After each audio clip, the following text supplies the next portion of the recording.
So while the body politics of the privileged Western world is being made safer and safer through tougher immigration laws and all kinds of high-tech counter-terrorist military operations, the natural biological body of the privileged individuals is increasingly invested with a similar technological pursuit of security at all costs, including dreams of longevity or even immortality through techniques of rejuvenation and transplants. But at what are the costs? What are the collateral damages?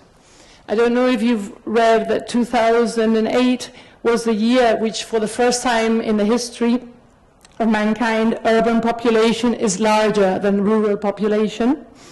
But this population, this rapidly growing urban population, is defined by being poor, by being younger than 25, vulnerable to becoming part of radical religious groups, and living in informal settlements and unemployed. So this isn't the future anymore, this is the present.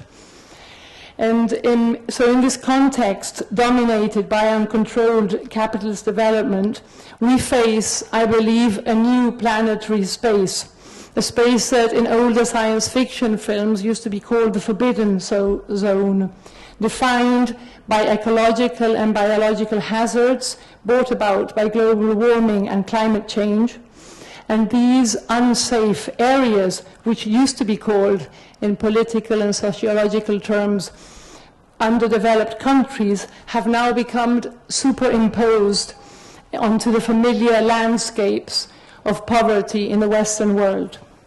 They are a continuum of disaster areas, refugee camps, and slum settlements that melt into one single geography of squalor. And these spaces are inhabited by millions of expendable, vulnerable bodies.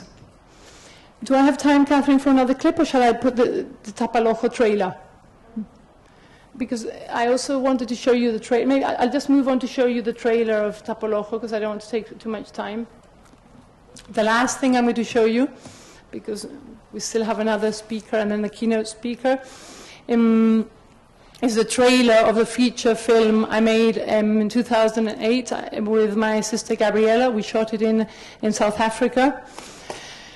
And why were two European sisters in the middle of another big shack settlement in South Africa in the Northwest Province? It comes from a longer history that we have of friendship and a relationship that we have with South Africa. Gabriela and I were part of the anti-apartheid movement in Spain. We translated a lot of the flyers and of the information that was coming from London, and we traveled to South Africa in '92 after Mandela came out of prison. It was a very exciting trip. We were very young. We met a lot of the anti-apartheid leaders there, and one of them, Kevin Dowling, who's one of the protagonists of the film, whose church had been bombed by the apartheid government because he had so-called illegal ANC meetings there. And he told us that we had to come back to South Africa a few years ago and visit this network of women that was very active there, and they were called Tapalojo, which is the title of the film. So that's why we went back. We met before we started filming. We had a lot of meetings with the women, and it was something that we made together. They actually asked us to make the film. And I'm going to show you the trailer, and I'm also going to tell you that it's going to be shown, this film is going to be shown on the 21st of April next week in Doc Talks, if you want to see it, all of it.